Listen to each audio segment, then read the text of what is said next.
Aloha. My name is KCF Jackson, the inventor of the Hunkerin Stool, and today I'm going to tell you how I came up with this gall darn confangled contraption, and it sure has been a fun story. Well, here we go. I grew up in Orem, Utah, at the base of the Wasatch Mountains, and man, I had a fun time growing up here in Utah. Took advantage of the outdoors and this wonderful area that's been blessed.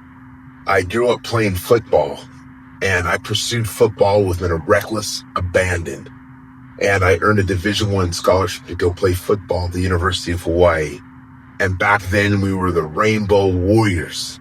And man, that was fun.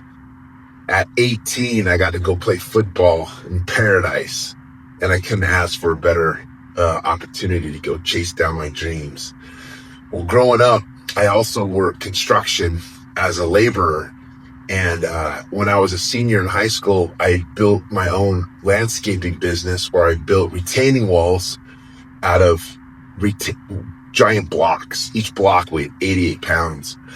And I would lift the blocks all day and then go to the gym for 2 hours at night. And my whole life has just been extreme, literally balls to the wall.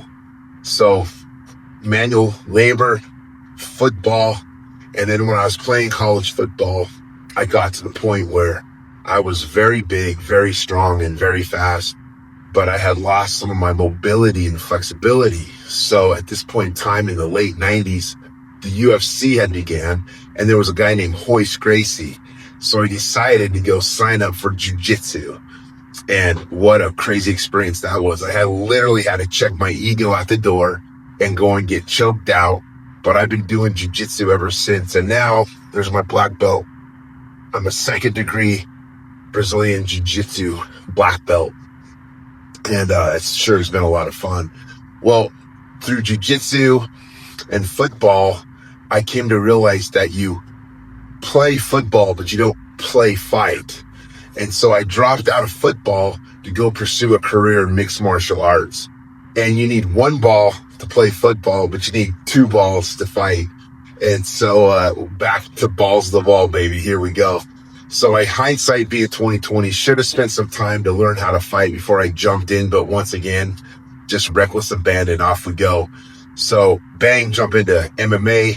During this time, I started building houses. I became a general contractor. And oftentimes, depending on the job, I was forced to be my own forklift or crane. It was fun, just building houses, and then I would sell a house and go and travel Europe and train, and it was awesome. And then along that time, I also started competing in strongman competitions where I lift giant stones, deadlift cars, and flip 1,000-pound tires.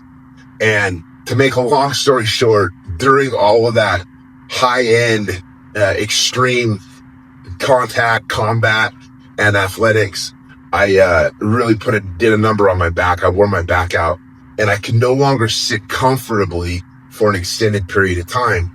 And during this time, I also started taking yoga. I started meditating and working on my spiritual side as well as my physical and my mental side.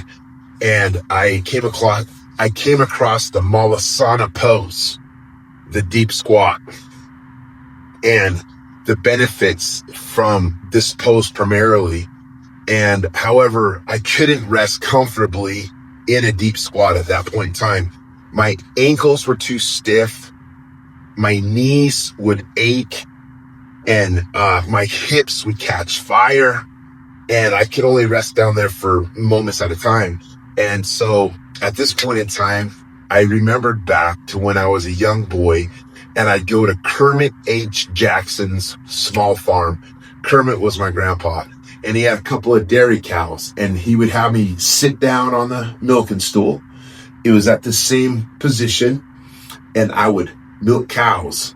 And I said, aha, light bulb moment went off. If I could figure out a way, like a milking stool, that could allow me to rest in a deep squat, but comfortably.